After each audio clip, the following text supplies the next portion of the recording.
पहिले पहिले छठ करब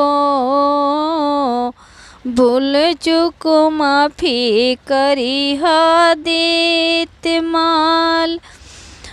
पहिले पहिले छठ कईनी छठी मैया माफ करिह भूलू चुके हमार।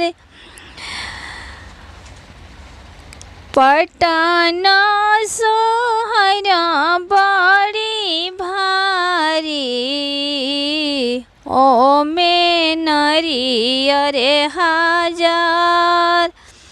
पटन से मंगई बनरियर फल हाजीपुर से किरवा जरूर।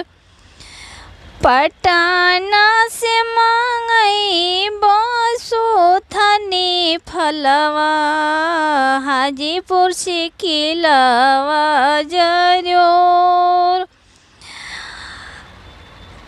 घोड़ा चढ़ी आदि तमल छठ करब जरूर। घोड़ा चढ़ी सूरज मल छठ करब जरूर।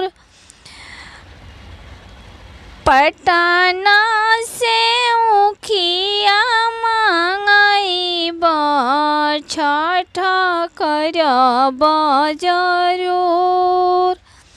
सुथनी मंगईब जरूर बोड़िया लईब जरूर।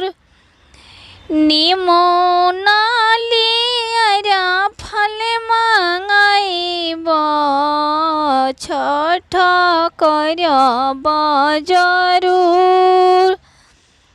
घोड़ा चढ़ी आए में छठिया मैया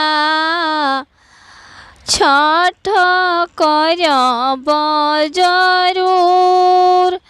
पहिले पहिले छठ कईनी भूल चूक माफी करेम हमार। गलती माफ करेम हमार। आंगन में कोया खोनवाईब जल देब जरूर।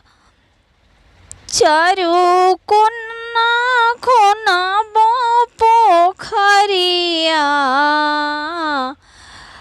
फलवा रखब जरूर।